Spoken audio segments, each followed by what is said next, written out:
Hello class 9 के धुरंधरों, उम्मीद है आप सभी अच्छे होंगे।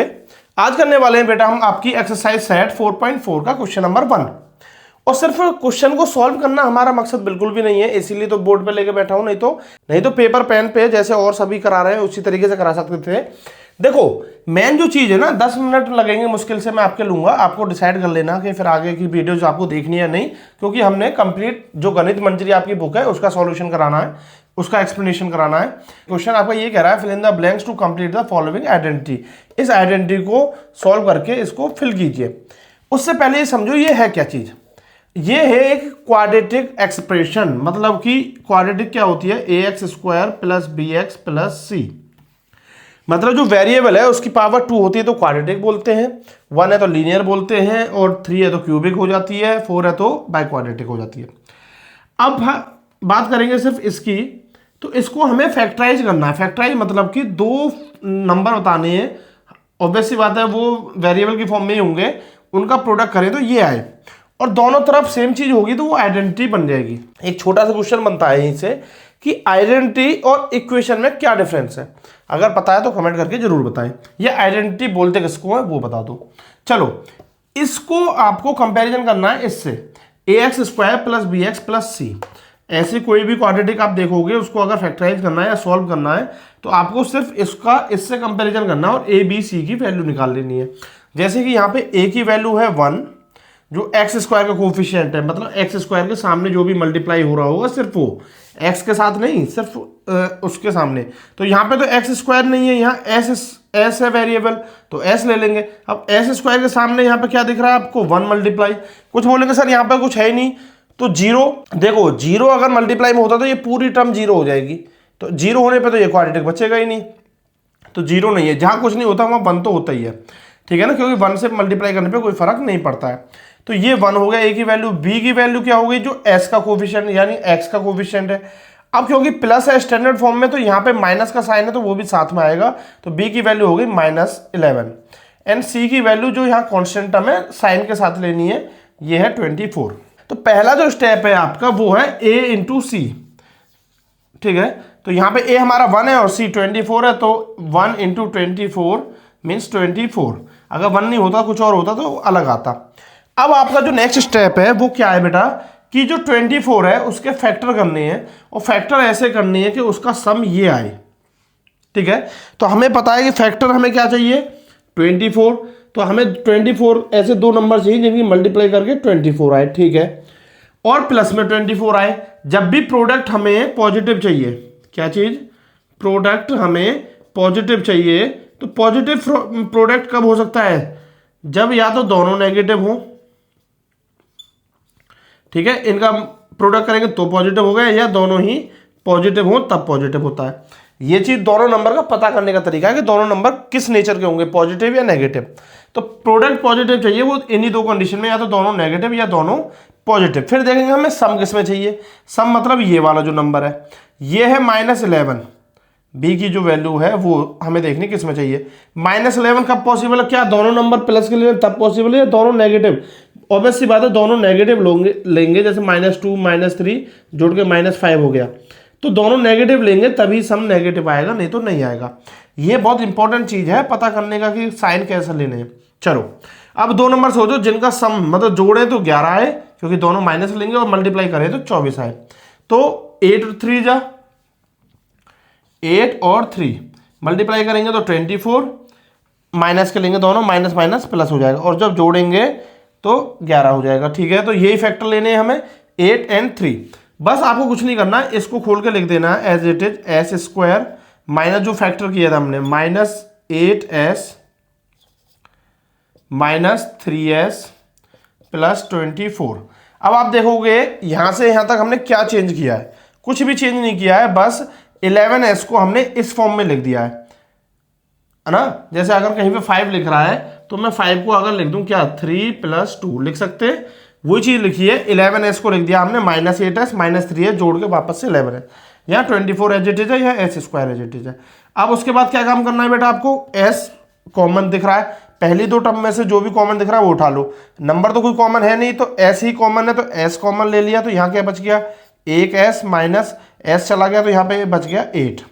अब यहाँ पे क्या कॉमन दिख रहा है, एक तो माइनस कॉमन लेंगे क्योंकि ये टर्म प्लस करनी है आपको, दूसरा 3 भी कॉमन आ जाएगा तो 3 भी कॉमन ले लो, तो माइनस कॉमन जाते ही ये प्लस का हो जाएगा, 3 चला गया तो सिर्फ एस बचा, माइनस कॉमन गया तो इसका साइन चेंज, जो माइनस कॉमन लेते हैं तो अंदर के दोनों साइन चेंज होंगे, ये माइनस है तो ये प्लस का हो गया, ये प्लस है तो माइनस, तो माइनस आ गया और 3 कॉमन लिया तो 8।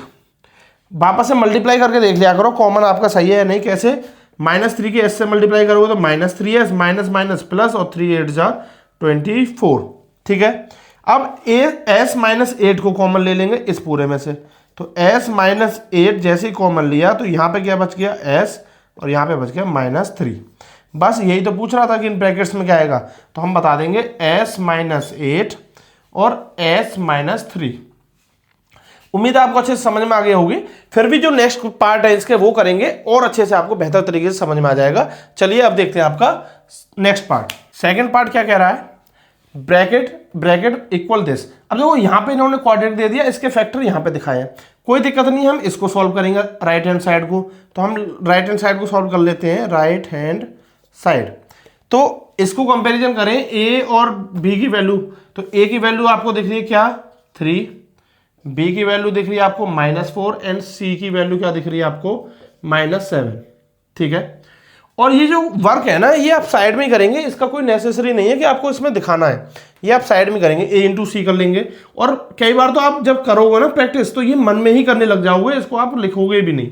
चलो तो a इंटू सी मतलब 3 इंटू -7, तो 3 इंटू -7 हो गया आपका 21, वो भी माइनस का, a इंटू सी 3 7 जा 21, माइनस का 21।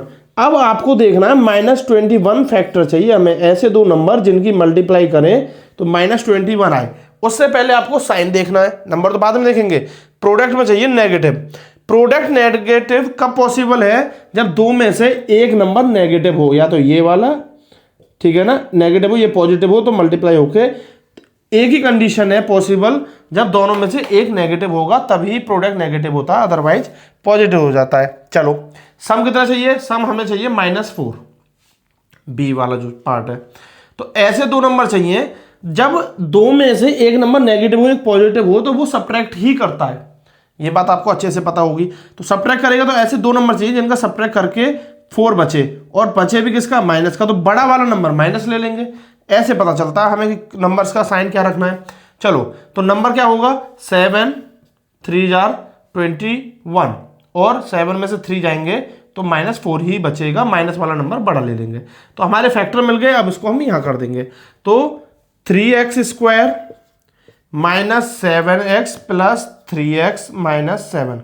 क्या किया मैंने, कुछ नहीं किया है, -4x को मैंने लिख दिया -7x प्लस 3x, 7x में से 3x गए प्लस के तो माइनस के 4x बच गए, कोई अलग चीज नहीं है। अब इसमें से जो कॉमन दिख रहा है वो ले लो।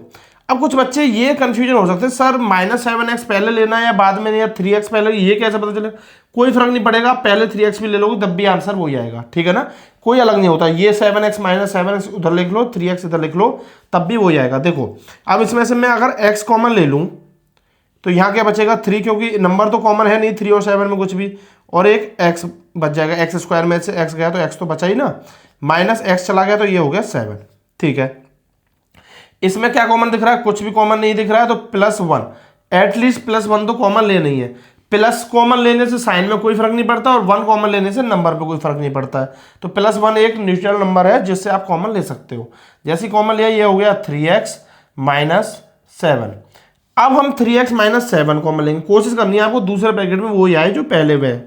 तो 3x -7 जैसे ही कॉमन लिया तो ये क्या बच गया x, और इधर बच गया +1, ठीक है। x +1 ऑलरेडी था तो क्या लिखना है हमें, 3x -7। उम्मीद है आपको क्वाड्रेटिक जो एक्सप्रेशन है उनको सॉल्व करना अच्छे से समझ में आ गया होगा। तो इसी तरीके से करते हैं, इजी है, कोई बहुत बड़ी चीज नहीं है, रॉकेट साइंस नहीं है। चलो अब देखते हैं आपका नेक्स्ट पार्ट। थर्ड पार्ट क्या है, 10x square -11x -6 equal 2x -10। देखो अब पूरा खाली नहीं दे रखा है, अब उसमें 2x के साथ ये पार्ट, कुछ पार्ट है जो ब्लैंक है, कोई दिक्कत नहीं, आप इसको देखना ही नहीं है, आपको इसको सॉल्व कर देना। a into C ax² bx करेंगे तो मैं डायरेक्ट करूंगा 10 इंटू -6, a इंटू सी हो गया -60। तो हमें चाहिए प्रोडक्ट -60, -60 नेगेटिव में प्रोडक्ट चाहिए तो एक नंबर नेगेटिव का करूंगा, एक पॉजिटिव तभी होगा। अब मुझे देखना है कि बड़ा नंबर किसका रखना है, जो b है वो देखते हैं। ये चाहिए नेगेटिव तो बड़ा नंबर में इसका रखूंगा। अब 60 के ऐसे फैक्टर करो जिनका डिफरेंस क्या हो, 11 हो। तो 15 4 जा 60। तो अगर तुम्हें कंफ्यूजन है कि भाई कैसे सर नंबर पता करते हो, तो सिंपल है, 60 के फैक्टर कर लो। प्राइम फैक्टराइजेशन 230 जा, 215 जा, 3 5 जा और 5 1 जा। अब इन्हीं को इधर उधर घुमा के देख लो, जो नंबर आपका बन जाए। जैसे मान के चलो 2 2 जा 4 और 5 3 जा 15, 15 और 4, क्या मेरा डिफरेंस बन पा रहा है? बन गया। अगर नहीं बन पा रहा तो फिर इसमें जो ग्रुप किया ना हमने उनको चेंज कर लो, 2 2 जा 4, 4 3 जा 12 और 5 जा। तो प्रोडक्ट तो 60 ही आएगा, बस आपको अपना काम करना है। तो 15 इसको ले लेंगे और इसको 15 4 जा 60 हो जाएगा मल्टीप्लाई, तो और डिफरेंस करेंगे तो माइनस का 11 ही बचेगा। बस वही काम करूंगा मैं, 10x² minus 15x plus 4x minus 6। ठीक है भाई। अब इसमें से क्या कॉमन दिख रहा है मुझे? एक तो 5 कॉमन दिख रहा है, दूसरा x कॉमन दिख रहा है। 10 में से 5 कॉमन लिया तो 2 हो गया और x कॉमन लिया तो एक x बच गया, माइनस 5 कॉमन लिया तो 3 और x चलो चला ही गया, 2x माइनस 3। इसमें क्या कॉमन दिख रहा है? प्लस का 2 कॉमन दिख रहा है, तो यहाँ पे क्या बचेगा? 2x माइनस और 2 6 में से कॉमन गया। कॉमन लेने का मतलब होता है बेटा डिवाइड करना, 6 को 2 से डिवाइड करेंगे तो 3 आंसर।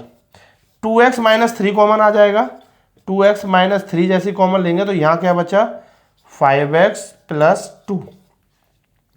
बस अब आप कंपैरिजन कर लीजिए, 2x माइनस 3 आएगा यहाँ पे, 5x यहाँ पे आ जाएगा 5x प्लस 2। इस तरीके से था ये थर्ड क्वेश्चन। इजी है, कोई बहुत टफेस्ट चीज नहीं है। चलो नेक्स्ट पार्ट देखते हैं। अब फोर्थ पार्ट आपका ये है। इसको करने से पहले आपको एक होमवर्क है, होमवर्क मतलब अभी करके बताना है आपको कि इसको सॉल्व करके बताओ इसके जो फैक्टर है वो क्या आएंगे। कमेंट करके जरूर बताना। 9m² माइनस 12m प्लस 4, इसको सॉल्व करो और कमेंट में इसका आंसर दो। चलो फोर्थ पार्ट देखते हैं। और अगर यहाँ तक आ ही गए हो तो वीडियो को लाइक जरूर कर देना, कमेंट करके जरूर बताओ अच्छा बुरा जो भी आपको लग रहा है, जैसा भी आपको लगता है, कोई सजेशन कोई भी, आप कैसा भी कुछ भी जो आपके मन में आ रहा है वीडियोस को देख के कैसा लग रहा है वो आप कमेंट करके बता सकते हैं। चलो देखते हैं। 6x² plus 7x plus 2 solve करेंगे। a इंटू सी, 6 इंटू 2 12, 12 के ऐसे फैक्टर पॉजिटिव है तो दोनों प्लस ही ले लेंगे, जिनको जोड़ के 7 आ जाए। तो 12 के ऐसे फैक्टर पकड़ने हमें तो 4 इंटू 3 पकड़ लेंगे, 4 3 जा 12 और जोड़ेंगे तो 7 ही आएगा। ठीक है, तो मैं लिखूंगा 6x² plus 4x plus 3x plus 2। क्या कॉमन दिख रहा है मुझे? आराम से यहाँ पे 2 और x कॉमन दिख रहा है, तो 6 को करेंगे 3x प्लस 2 गया कॉमन तो 2 रह गया और x। ठीक है, प्लस का 1 कॉमन दिख रहा है तो ये क्या हो जाएगा? 3x plus 2।